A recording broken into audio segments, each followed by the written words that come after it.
The Starfield reveal at the Xbox Bethesda Showcase absolutely blew us away and packs a lot of hidden details and tidbits into its 50-minute runtime. Between that and some interviews since, we've got a feel for how some of this behemoth of a game works, ahead of its Day 1 Game Pass debut next year.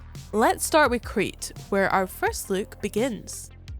Almost immediately we get our first look at a crucial bit of kit, the survey scanner. It seems like quite a lot of gameplay features stem from the survey scanner, including something I plan on using a lot in Starfield, photo mode. Accessing this is as simple as hitting RB when in survey view. Virtual photographers rejoice! With a full galaxy's worth of sights to be seen in glorious 4K Ultra HD on the Xbox Series X, Starfield was made for the snap-happy gamer.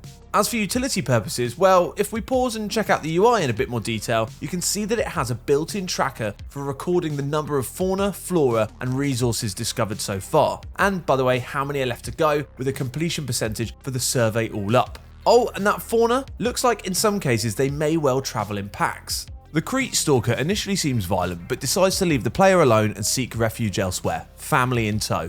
In other areas of the trailer, we get to look at some other exotic alien creatures, with some of them sporting some adjectives such as diseased, which maybe is suggesting the varieties of certain animals, although how this impacts gameplay is yet to be seen. One of the bigger shakeups of the tried and tested Bethesda method is the new look compass. In Starfield, the compass is in the bottom left and combined with a CO2 discharge meter to track how much juice is left in your jetpack. It also shows the location you're exploring and its day/night cycle. Take a glance at it while in survey view and you'll also find info about the location's climate, atmosphere, and even the strength of its gravity. All of which no doubt informs what lives on it and how dangerous your new home might be. In fact, come to think about it, the survey scanner will also be crucial for anyone hoping to get anywhere with features like outpost building and weapon mods, because it helps you identify elements that you can harvest out in the wild, such as iron, aluminium, or nickel. And speaking of equipment, why don't we take a look at the more lethal variety? Starfield clearly has weapons in abundance, and the gameplay trailer features a few of them in action. In particular, weapons manufacturer Combatech shows up quite often, with close looks at the Eon model pistol and the Grendel assault rifle. Both of these guns are highly moddable, with a huge range of barrels, grips, optics, muzzles, and more on offer. And it isn't just a performance boost that these mods will provide, but a cosmetic change too. Just look how much the maximum capacity mod changes the look and feel of the Aeon pistol. It's like a brand new gun. But mods won't be the only way you can improve your weaponry. Let's not forget that Bethesda's DNA is splattered all over Starfield, so you can expect their deep RPG systems to impact your lethality in drastic ways. Some of the skills and traits that were glossed over give us a closer look into the huge amount of control you're going to have over your character's ability in combat. And not just in combat, but across other areas as well, with a wealth of physical, social, science, and tech skills on offer. Let's take the ballistic skill for example. At rank 1, it offers 10% more damage while using ballistic weapons. But interestingly, the more you use the associated skill, the higher you can potentially rank it, with max rank tacking on 30% more damage and 30% more range. It does appear that you'll need to use skill points to unlock these upgrades, which in previous Bethesda games are rewarded upon level up. So best get busy if you want to fully unlock your potential. Unlocking things is pretty important in more ways than one. How about a first look at the brand new lock-picking mechanic? Yeah, you wanted to see it, didn't you? I'm sorry to say that your 10 years of practice in Skyrim will be no good here, because Starfield has its own brand new digipick system. It seems straightforward enough, just match the shapes in your available picks to the notches that are missing on the lock and hey presto, you've got your mitts on someone else's belongings. And with any luck you'll get an achievement for it too, who knows? Bethesda veterans will at least be familiar with lock-picking difficulty, which appears to be making a return to Starfield. This lock was labelled Novice, which suggests that we can expect beginner, advanced and master tier difficulties. In past games you'd require a perk or skill that gave you the ability to tempt these locks, so something similar would probably show up in the tech family of skills. Anyway, much more interesting than picking the lock is finding out what's inside.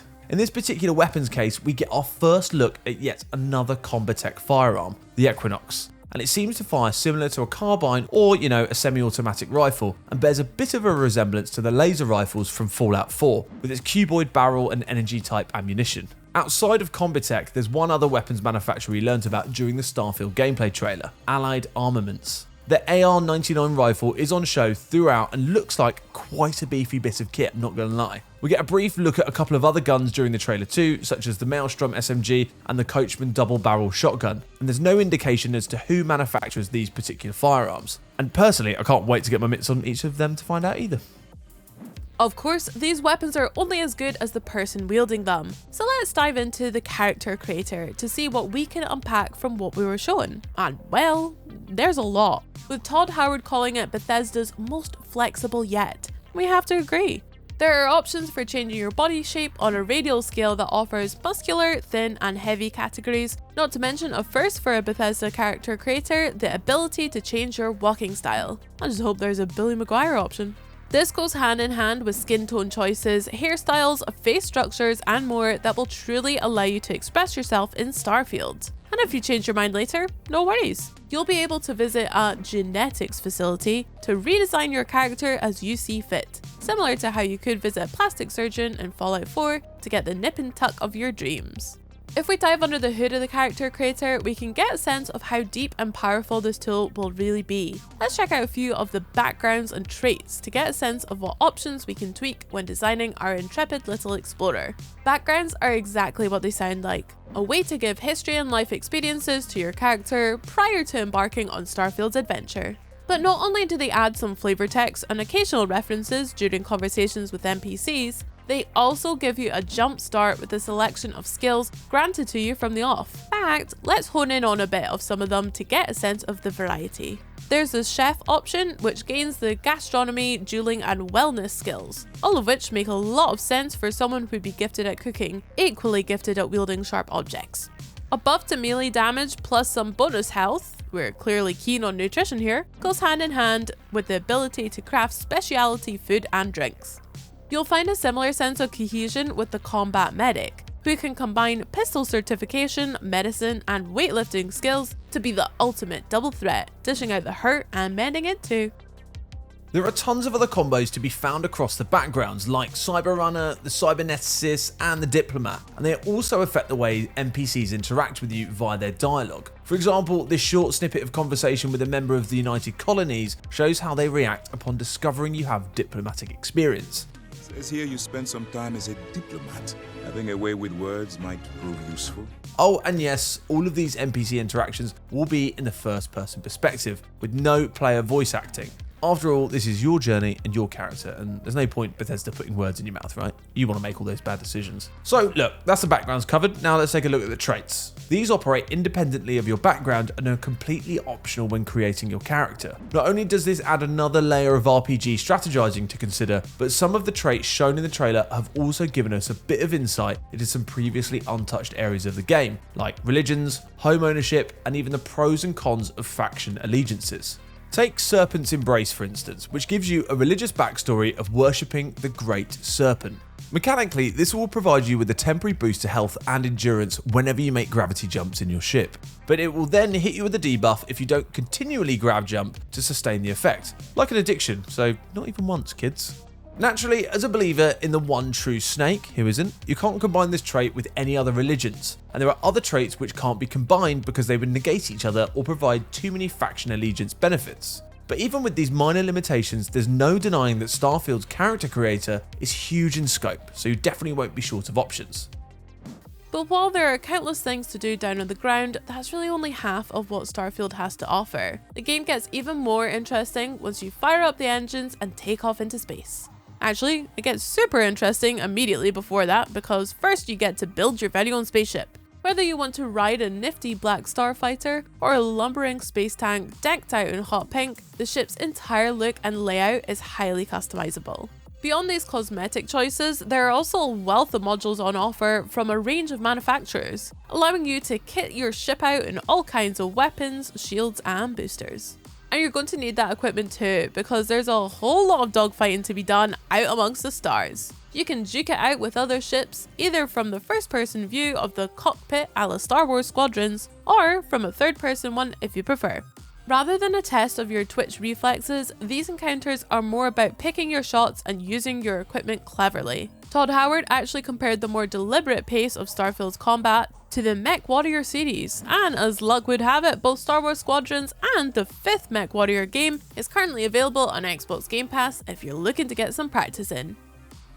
Todd Howard also cited the spaceflight sim FTL as inspiration, specifically the way it allows you to strategically reroute the ship's power to give you an advantage, supercharging your weapons to blow the enemy away or amping up your boosters so you can make a quick getaway instead. Again, this will be familiar to Star Wars Squadrons players. The space travel side of this game isn't just about blowing stuff up either though.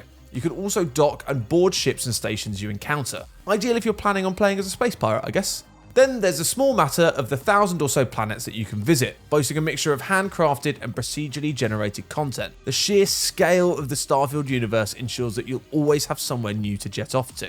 And since all Game Pass users are getting Starfield on day one or its release, it'll be a race to see who finds the coolest place first. So get your interstellar jump drives ready and a few beach towels to hang out. As a bonus real-life Easter egg, we can see that one of the planets in the Alpha Centauri is named Gagarin, which is likely a nod towards Yuri Gagarin, the first man to journey to outer space back in 1961. With references and secrets like that appearing in the gameplay first look, we can't wait to see what other surprises are hiding in the rest of Starfield's universe. Ultimately, the main thing we learned about Starfield from the latest trailer is how much we still have to learn about Starfield. Even for a Bethesda RPG, this game looks mind-bogglingly deep and vast, and we simply cannot wait for it to grab jump onto PC and Xbox Game Pass so we can start exploring it properly. Until then, we'll have plenty more updates as new information is rolled out, so be sure to subscribe and ring the bell to be the first to hear about it. Bye!